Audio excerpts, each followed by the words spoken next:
Alright, Rick, it's time to start talking about some games this upcoming weekend. We usually don't do this. We usually have our game of the week reserved for a Friday game each week, but this week we're going on Thursday. We got McCallum, we got LBJ, two Austin IC teams that do not like each other. It seems like they're playing for district championship every year. This year's no different. Whoever wins this game is going to remain undefeated in district play and probably win the district. Who do you like in this one? No, LBJ won it last year. McCallum won the year before. This year, I think McCallum's going to win. I saw him play last week. Real impressed with Griffin Stusser, the quarterback. He is an excellent passer. They've got that extra weapon that I don't think LBJ is going to catch up with. They've got that big play offense. It's going to be a good game. Could go either way, but I'm picking the Knights. Yeah, I think until about halftime of last week, I was probably going with LBJ, but Crockett stormed back in that game. I think they had 27 unanswered points, and just a little weary about that defense. McCallum, on the other hand, has only given them 27 points in their 3 district games. They are playing lights out on defense, and they've, look at the common opponents. They've, stormed all over Reagan and Crockett, and those are 2 teams LBJ has struggled with. I think it'll be close, but I see with Strusser and AJ Herrera, who we just talked about in the game ball segment, I say the Knights get this one. All right, Georgetown's undefeated. They're going down to Hutto. And Hutto's not an easy place to play. Nice little intimate stadium. Gets loud there. And it gets dark. It gets dark. Hopefully they have the lights fixed. But who do you like in this game? I'm going Georgetown. I mean, 7-0. In 6 of those games, they've given up 8 or fewer points. So not only is Jake Hubenek one of the best quarterbacks in all of Central Texas, but they just might have the best defense in all of the area.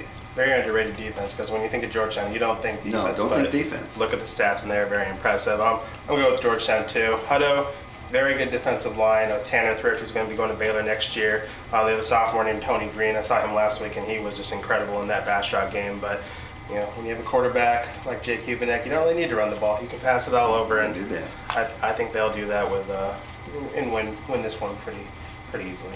Let's go. We're going to go Florence, Lago Vista, a little Class 2A action. The loser of this one's going to be probably in a lot of trouble when it comes to the playoff picture. Who's going to win? I'm going to go with Lago Vista, even though Florence has a guy by the name of Jimmy Struble, who caught passes for 180 yards last week. But I just think Lago Vista is playing at a different level right now. They have a running back, Buford, that ran for almost 200 yards last week, and he's an excellent guy under the radar. Raheem, something like that. I hope I said his name right. It's not an easy name to say. Not. And anyway, I'm going to go with them. I'm going to go with Florence. I'm going to go with the upset pick. Florence desperately needs this game. Lago Vista could possibly slip up and still make the playoffs, but Florence still has McGregor and Cameron Young on the schedule, and with already 2 losses, if they want to make the playoffs for the first time since 2001, they need this game. And Caleb Hardy, their quarterback, he might be playing college football one day. Someone's throwing the ball to that Struble kid, so Caleb Hardy leading the team in rushing and obviously passing. So I say Florence in an upset with this one. Could be. All right, last game, Cedar Ridge, Pflugerville. Both teams coming off a loss. Who's gonna win this one? If you had asked me last week at this time, I would have said Pflugerville in a heartbeat. But I saw them play, and I just wasn't all that impressed. They didn't hit very hard. They didn't tackle very good. I'm going to go with Cedar Ridge, the new kid on the block. McCann has become one of the best passing quarterbacks, at least in Central Texas. Michael McCann, I think he could be the difference in a close game. Pflugerville obviously has a better running game, but I think it's going to be close, and the air attack is going to decide it. I'm going to go with Pflugerville. This is a show-me game for the Panthers. I'm sure they were not. That was a little bit of a humiliation last week against Hendrickson. They're going to bounce back. Adrian Dilworth, Clarence Guidry, 2 very good running backs. And the Cedar Ridge defense has had problems. They've given up at least 24 points in each of their last 6 games.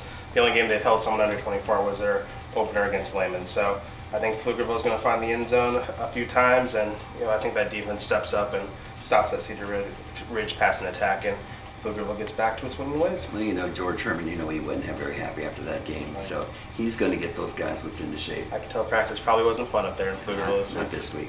All right, thanks for joining us. Check out the newspaper as always on Saturday to see how we did, and we'll see you next week.